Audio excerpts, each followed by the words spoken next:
Proper चलाना पड़ता है। आरबीआई कहता है जानकार बनिए, सतर्क रहिए।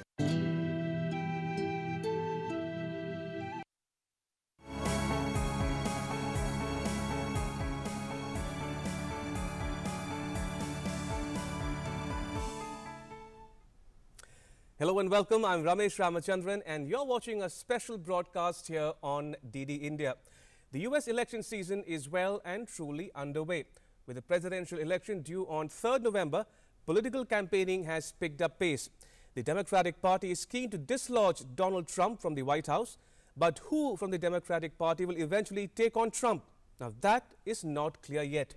There are many Democratic candidates in the fray. There's Bernie Sanders, there's Joe Biden, there's Elizabeth Warren, but whoever wins the Iowa primary is likely to win the Democratic Party's nomination for the November election. At least that's what history tells us. Over the next 30 minutes, we'll take a 360-degree view of the US election, the issues engaging the attention of the American voter, and what this election means for India-US relations. We're calling it the race to 2020. But first, I want to bring you up to speed on the news so far. After more than a year of campaigning, the first votes of the 2020 presidential election were cast in Iowa.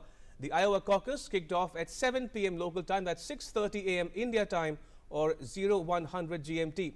Now, Bernie Sanders, Joe Biden, Elizabeth Warren, Amy Klobuchar and Pete Buttigieg are in the fray for the Democratic Party ticket. So Americans kicked off the first vote of the 2020 presidential race as the state of Iowa opened its caucuses, the first step in determining which Democrat faces incumbent Donald Trump in November. Just 41 Iowa delegates are up for grabs, a fraction of the 1,991 needed to secure a Democratic nomination. But the vote is a critical early look at the viability of the 11 candidates still in the race and who will carry the momentum forward. But polling has fluctuated and Iowa's quirky caucus system, where voting is by public declaration for a candidate and not by secret ballot, can make it hard to predict. The Democrats have not declared the result of the Iowa election till now. Our correspondent Kate Fisher reports from Iowa's capital, Des Moines. Take a listen. Well, right now we're supposed to be poring over the results of these caucuses, but we don't have any numbers to look at. Instead, there's chaos and confusion. We don't know the root cause of this problem. It could be a technical issue. It could be because of changes that the Democratic Party has made to the way that it measures the results of the caucus. What we do know, the party has told us that they are carrying out what they're calling quality checks because of inconsistencies. They insist there has not been any kind of hack. But Joe Biden, the former vice president and one of the favourites in this race, he's already got his lawyer to write a letter to the party accusing it of acute failures and demanding an explanation from them. We can be assured, though, that there has been one major winner after tonight, and that is the Republican Party. They're already arguing that if the Democrats can't run the Iowa caucuses, how could they possibly run the government? Meanwhile, in the Republican camp, US President Donald Trump has won the Iowa caucus with the members of his Republican Party standing solidly behind him. This came as Americans kicked off the first vote of the 2020 presidential race today. While for the Democrats, at least 4 candidates, including far-left Senator Bernie Sanders and moderate former Vice President Joe Biden, are battling it out for the opportunity to take on President Trump this fall. However, the results are a bit delayed due to quote-unquote quality checks and new reporting rules. In the US presidential election system, political parties have to undergo a democratic exercise in each of the 50 states, either through caucuses or primaries, to elect their presidential nominees. The winners of the primaries are finally declared as the nominee by both Republican and the Democratic parties, who will then fight out in the November presidential election. Moving on, Trump took to Twitter to express happiness over the Iowa results. He's been chosen as a Republican face for the 3rd November election. He tweeted, and I quote here, "Big win for us in Iowa tonight. Thank you!" exclamation mark, unquote. All right, I'm now joined in the studio by 2 very special guests. Ambassador Neeraj Srivastava, a former Indian ambassador, and Professor Harshvi Pant, Director Studies and Head of Strategic Studies Program at Observer Research Foundation, a New Delhi-based privately funded think tank. Gentlemen, thank you for joining us on this special broadcast. Appreciate it. If I can come to you first, Ambassador Srivastav, the results are still not out, but who do you think would have done fairly well in the Iowa caucus, given the fact that whoever wins Iowa inevitably goes on to win the presidential nomination for the Democratic Party? Well, I just checked a poll of polls, and according to which Bernie Sanders was top at 22%, followed by Joe Biden at 20%, followed by Elizabeth Warren and Pete Buttigieg, who had much lower votes. Right. So I think basically it is a race between Sanders and Joe Biden. And if you are asking my own personal view as to who will win, I think Sanders will win unless his chances are sabotaged again by the Democratic Party establishment, as happened the last time in 2016. So I think he should win. But Joe Biden, on the other hand, is an establishment figure, and he has already written letters, questioning the delay and so on and so forth. The point I want to make is that again the Democratic Party is committing the same mistake. As your correspondent said, there is chaos and confusion, there is infighting inside the Democratic Party. But I think Sanders will probably win. All right. Ambassador Srivastav putting his money on Sanders. Professor Pant, what do you think? And you think, in fact, I was listening to the speeches by all 5 frontrunners, and I found Sanders and Buttigieg both triumphant. But what about Joe Biden, Professor Pant? Well, it's a classic case, I think, where you have two figures from the outside challenging the establishment figure, and Joe Biden is the establishment figure. And I think often at this stage, the opposition party is struggling to provide a coherent narrative. It always happens in every election cycle, but this time I think it's quite unsavory to say the least, because the Democratic Party has made such a big deal about how big a threat Donald Trump is to America's national security, to American traditional approach to world affairs, and to basic idea of America. So clearly, if they were that serious, then you would not have seen the kind of results that you are witnessing right now, the chaos and confusion in the Iowa caucuses itself.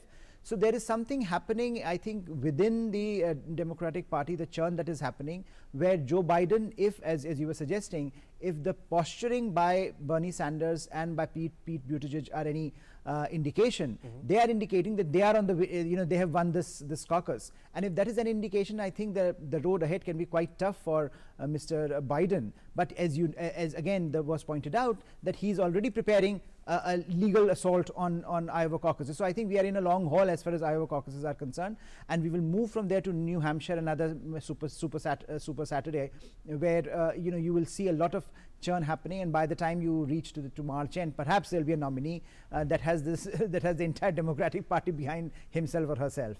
Indeed. Ambassador Srivastav, I was taken in, struck by your choice of words. You used the word sabotage for Sanders' campaign. Is he too far left for some people's comfort in the Democratic Party? Well, I think I would use another term to describe him.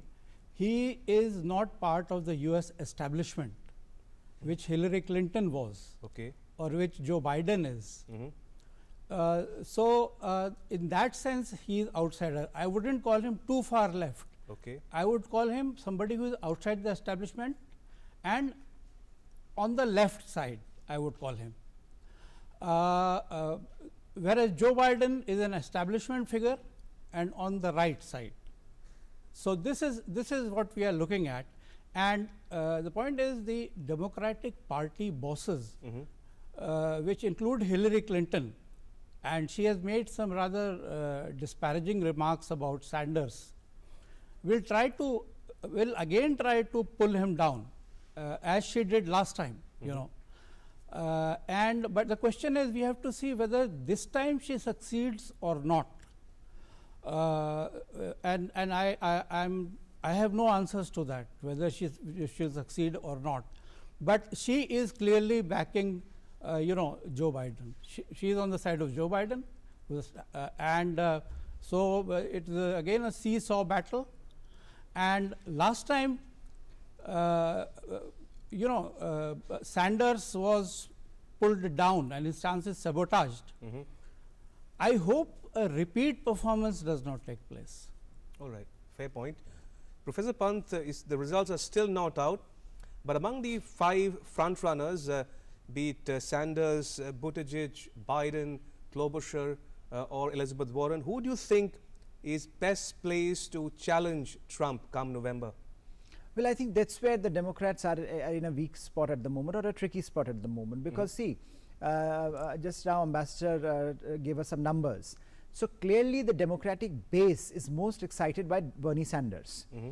But the challenge here is that when you go to a national poll, you find that the same person who excites the base may not excite the country so much that you get a majority of votes. So clearly one has to look at it from for the Democratic Party. Therefore the question would be whether Joe Biden's name recognition, for example, which he has clearly given his large time in the establishment, would make it easier for him to win against a Trump who has now the Republican Party solidly behind him, which was not the case last time he was contesting.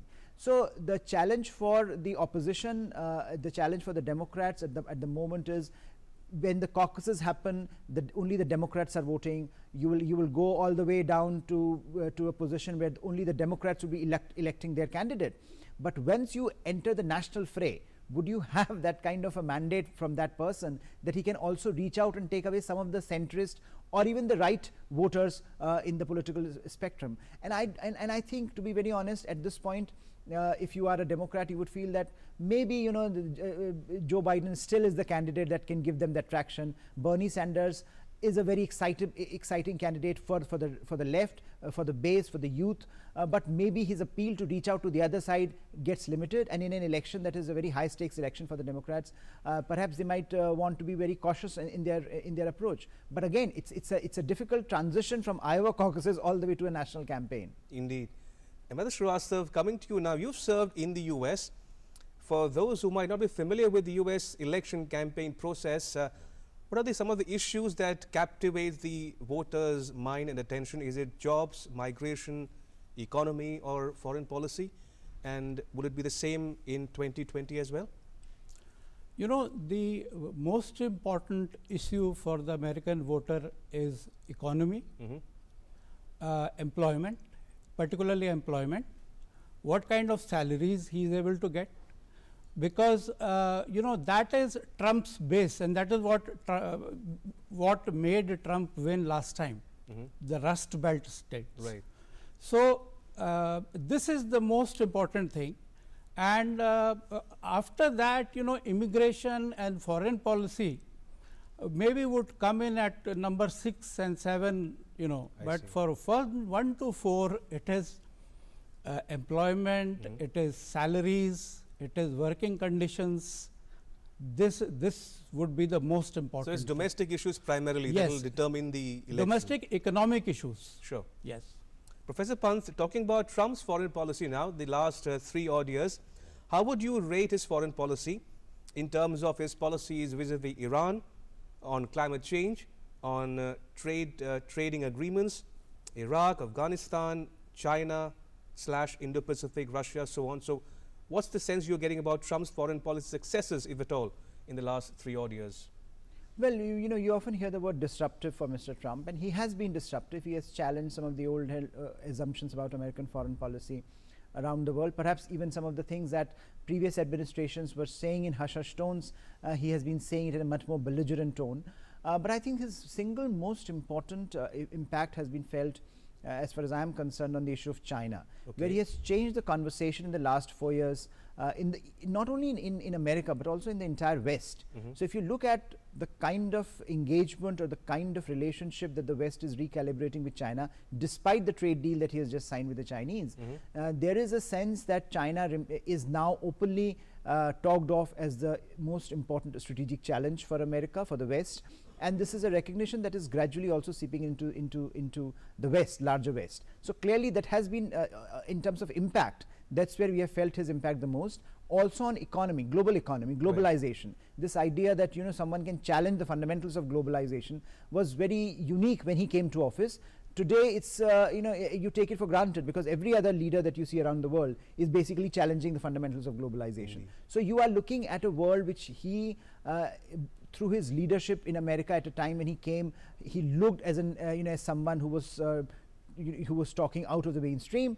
A lot of the things he had made mainstream today, a lot of the discussions that we are having about the future of global economy, future of globalization, future even issues like the future of America's alliance relationships, the kind of conversations he's having with Europe, with Japan, long time traditional allies. I think it was completely unanticipated. It was something that previous administrations had raised. For example, this idea that European countries should be raising their defense expenditure was raised, but not in the kind of vivid terms that Mr. Trump has been raising publicly. So clearly now there is a lot of churn happening and a lot of questions being asked about the future of America's engagement in the world, and there is a lot of apprehensions whether America wants to be engaged in large parts of the world or whether America wants to retrench. And that is going to cause and that is already causing a lot of recalibration for a number of other powers, including India. Indeed. I want to take the same question to you, Ambassador Srivastav. What, in your estimation, would be the big takeaways from your perspective on Trump's foreign policy engagement for the last several years now? It's a mixed picture. On the plus side, the most important thing is that he has not started a new war with any country, which his predecessor, Mr. Obama, he started, 3 wars, Libya, Ukraine and Syria. So Trump hasn't started a war despite pressures from the establishment to raise tensions with countries like Russia, for example. So that's a plus. On the minus side, his biggest mistake has been to scrap what is called the JCPOA, right? The nuclear deal with Iran. Right. He scrapped it in, I think, May 2018. And with the result that the situation in the Middle East, in the Gulf, has been seriously destabilized. The latest incident, where a US drone actually killed General Soleimani, it has actually inflamed the whole region. And Iran reacted by launching ballistic missiles and hit the Assad base in Iraq, causing traumatic brain injury to 70 or 75 servicemen. So, now this, once you put anything, once you destabilize the Middle East or the Gulf, it is then very difficult to control anything. And I think this is one of the biggest foreign policy mistakes made by Mr. Trump, which is going to cost him dearly in the future. All right, fair point. Professor Pant, while all attention is focused on the 5 front runners in the Democratic Party, how do you see Michael Bloomberg's run for presidency? Is he still a dark horse for you? I think he remains someone to watch out for even after the Iowa caucuses, I think, because I think he will weigh his options very carefully.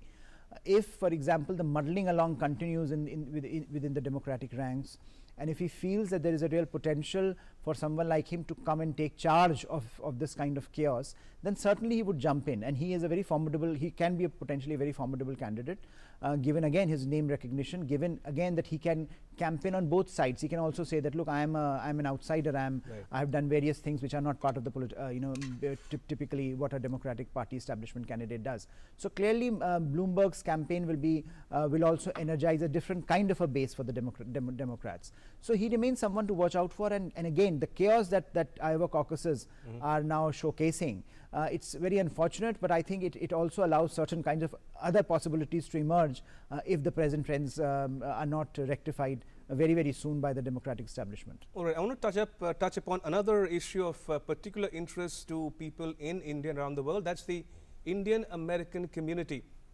Ambassador Srivastav, you've served in the US. How do you see the Indian American voters, and have they come of age, so to speak?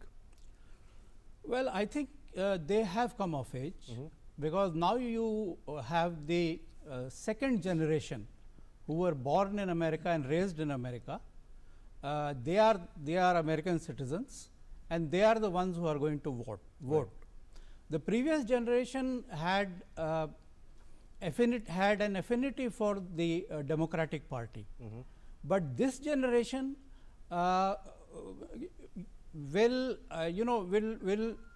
keep its options open. It will vote for the party which it thinks is good for its interests, and if it thinks that Trump is good for its interests, then it will vote for Trump. And you saw what happened during the Howdy Modi event in Houston, when Trump himself came on the stage with our Prime Minister. That was to woo this generation of Indian Americans. And in this election, my own assessment is that this second generation will vote for Mr. Trump.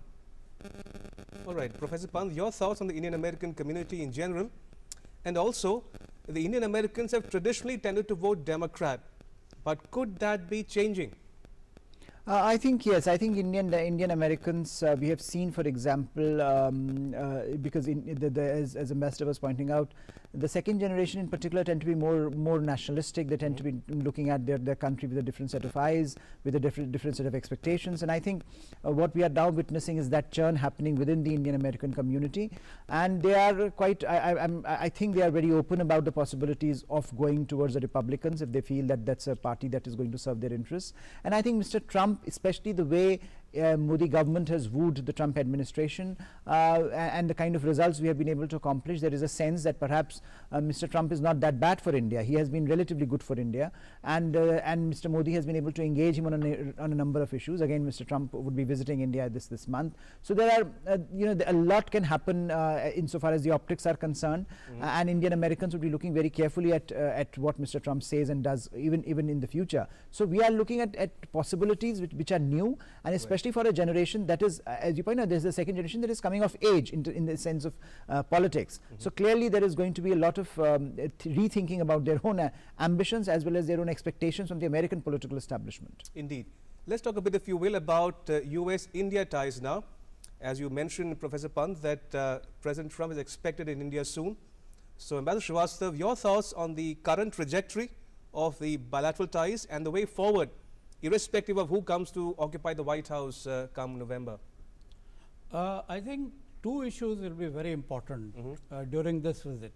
One would be the trade agreement negotiations which have been going on, including the abolition of GSP status for India.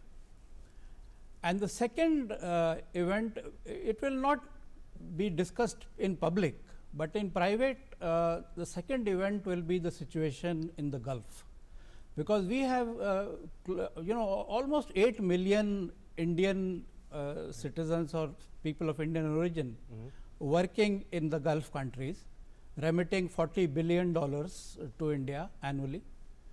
And if the Gulf is destabilized, or if there is a war between the United States and Iran, that will create an unprecedented or unimaginable scenario for India, because you cannot evacuate 8 million people.